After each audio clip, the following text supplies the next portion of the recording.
সরকারি হাসপাতালে চিকিৎসা করাতে এসে অসুস্থ অবস্থায় বমি করে ফেলে শিশু কন্যা, আর সেই বমি জোরপূর্বক তার বাবাকে দিয়েই সাফ করায় কর্তব্যরত চিকিৎসক। নদিয়ার স্টেট জেনারেল হাসপাতালের বিরুদ্ধে ওঠা এহেন অভিযোগে শোরগোল।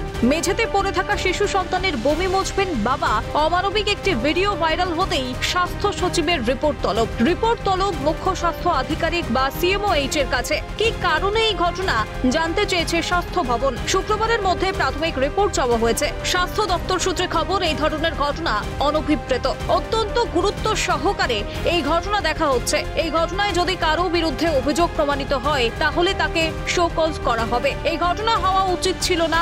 কেন ঘটেছে, আদৌ অভিযোগ সত্য কিনা, সমস্ত বিষয়ে জানতে চাওয়া হয়েছে মুখ্য স্বাস্থ্য আধিকারিকের কাছে। শান্তিপুর স্টেট জেনারেল হাসপাতালে একটা শিশু যে বমি করে দিচ্ছে সেটা বাড়ির লোককে দিয়েই পরিষ্কার করাতে বাধ্য করানো হচ্ছে বা পরিষ্কার করতে বাধ্য হচ্ছে। এটা অত্যন্ত দুর্ভাগ্যজনক ঘটনা যেটা আমরা শুনলাম। এটা শুধুমাত্র শান্তিপুর স্টেট জেনারেল হসপিটাল নয়, এটা গোটা রাজ্যেরই আজকে বিভিন্ন হাসপাতালেরই ঘটনা বলে আমরা মনে করি। কারণ বেশিরভাগ জায়গাতেই আজকে সুইপারের যে পোস্ট যেটা থাকার কথা তার 80% ভ্যাকেন্ট রয়েছে।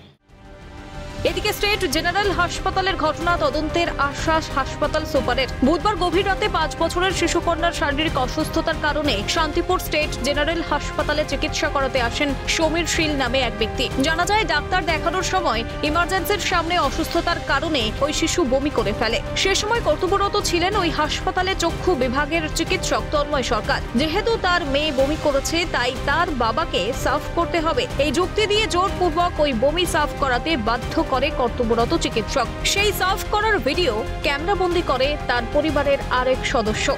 বিক্রান্ত রায়, প্রসেনজিৎ বিশ্বাসের রিপোর্ট, ক্যালকাটা নিউজ।